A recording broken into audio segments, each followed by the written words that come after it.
Hello everyone and welcome once again to your very own channel Easy and Effortless Economics, and this is your teacher Dr. Munila welcoming you once again to your very own channel. तो चलिए without any delay let's begin with today's lecture. Today's lecture is about population explosion and what are the causes, impacts and what are the available solutions. तो आज के इस video में हम बात करेंगे population explosion क्या है, उसको प्रभावित करने वाले causes क्या है, उसका प्रभाव क्या पड़ता है और उसके solutions क्या है. सो फर्स्ट ये सारी चीज़ें तो हम पढ़ेंगे. तो सबसे पहले जानना चाहते हैं कि पॉपुलेशन एक्सप्लोजन होता क्या है. It is a world wide phenomena with significant impacts on the environment and society. ये बता तो दिया गया एक फिनोमेना होता है, पर इसमें होता क्या है. It's a sudden rise in the size of the population. जब जनसंख्या एकदम से बढ़ जाती है और उस बढ़ने के पीछे कई सारे कारण होते हैं. वो क्या क्या कारण है, let's have a look. So causes of population growth, fertility rates, immigration and improved healthcare, and this all led to life expectancy and decrease in infant mortality rates. अब हो क्या रहा है, हेल्थ केयर फैसिलिटीज़ बेहतर है और अब ये है कि सब चीज़ें बहुत बेहतर है. तो अल्टीमेटली रिजल्ट ये हो रहा है कि जो लोगों का लाइफ स्पैन है वो बढ़ गया है, क्योंकि हर चीज़ अच्छा खा रहे हैं, अच्छे से रह रहे हैं, तो उनका लाइफ स्पैन बढ़ चुका है. एंड अल्टीमेटली उससे क्या हो रहा है कि जो इन्फेंट मोर्टेलिटी रेट्स है, जब अच्छा खा रहे हैं तो अल्टीमेटली जो बच्चे जो डिलीवर हो रहे हैं, जो बच्चे पैदा हो रहे हैं वो भी हेल्दी हैं, उनका जो इन्फेंट मोर्टेलिटी रेट है वो भी हाई है. अब डेथ्स बहुत कम हो रही हैं और फर्टिलिटी लेवल जो है वो बहुत हाई है. इसका इम्पैक्ट क्या होता है. Impact, it has impacted the environment through deforestation, pollution and climate change. It has also put pressure on resources such as water, food and leading to conflicts and migration. हो क्या रहा है कि जब रिसोर्सेज लिमिटेड हैं, for example अगर कोई चीज़ आपने 100 लोगों के लिए अरेंज किया, उसकी जगह 200 लोग आ जाए, तो आपको अकोमोडेट करने के लिए कुछ ना कुछ तो रास्ता निकालना पड़ेगा. उसी तरह ये हो रहा है कि जब पॉपुलेशन बढ़ती जा रही है, जब एक लेवल तक अरेंजमेंट जो है वो लिमिटेड है, अब और लोग आ रहे हैं तो उनके लिए खाने का भी अरेंजमेंट करना पड़ेगा, जगह का भी अरेंजमेंट करना पड़ेगा. तो उसका रिजल्ट क्या होगा, उसका रिजल्ट जो पेड़ पौधे हैं वो कटे जा रहे हैं, वो डिफॉरेस्टेशन हो रहा है कि clearing of trees and all, deforestation हो रहा है. रिसोर्सेज तो वही हैं, उनको और यूटिलाइज किया जा रहा है, तो वो पूरी तरीके से ख़त्म हुए जा रहे हैं.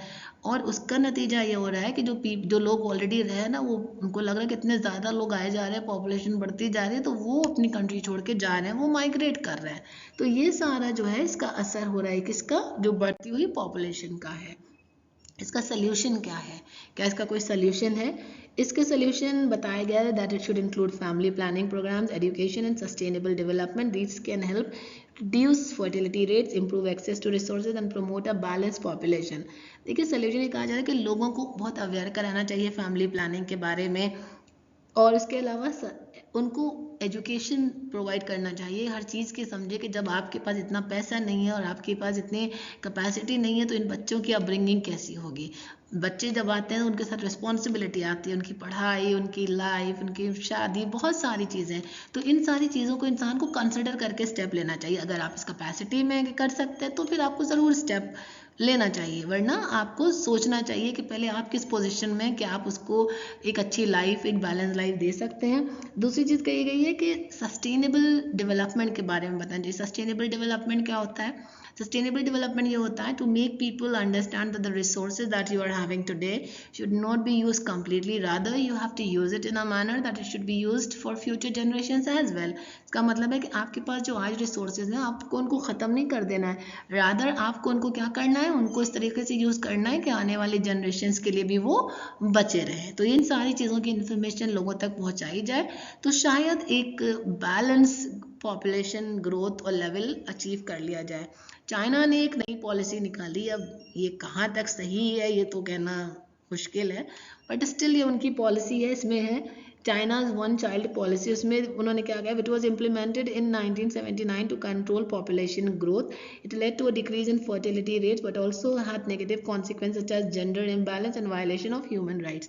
Basically this policy, if you talk personally, it's not that feasible that putting a ban or putting one child policy. So ultimately उसका नतीजा क्या हो रहा है, फर्टिलिटी रेट तो कम हो गया है, बट अल्टीमेटली क्या है, it has created a negative impact. Imbalance हो गया, gender imbalance, violation of human rights है.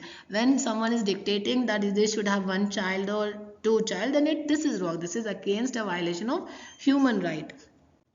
Then लास्टली अगर ये कहा जाए कि इसको और किस तरीके से सम अप किया जाए, इस तरीके से इसको मैनेज किया जाए, तो अगर ये समझिए कोई तरीका है जो पॉपुलेशन ग्रोथ को कंट्रोल कर सके, तो प्रैक्टिकली स्पीकिंग ऐसा कुछ नहीं है।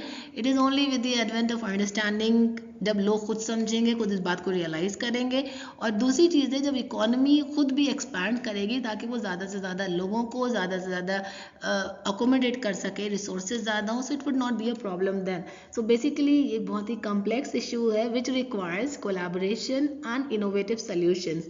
सो ये एक इंसान या एक कह सकते हैं गवर्नमेंट के बस की बात नहीं है। It's required collaboration, innovation, new suggestion, new policies, then only it will work accordingly. So that's all for the day from my side. I hope ये जो पॉपुलेशन एक्सप्लोजन का कंसेप्ट है कुछ हद तक तो आपको समझ आ ही गया होगा। वैसे इतना मुश्किल नहीं है, बहुत बेसिक सा था, लेकिन पूछा गया था तो हमने सोचा कि चलिए इस पर भी एक वीडियो बना देते हैं। उम्मीद है आपको समझ में आया होगा, कंसेप्ट क्लियर होगा। पॉपुलेशन पॉलिसीज़ भी हम टेकअप करेंगे। मैल्थेसियन थ्योरीज के लिए कहा गया है तो बहुत जल्दी अब हम नेक्स्ट वीडियो मैल्थेसियन थ्योरी पे ही करेंगे।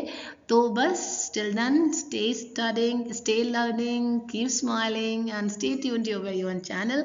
Thank you everyone for your time and love. Thank you everyone.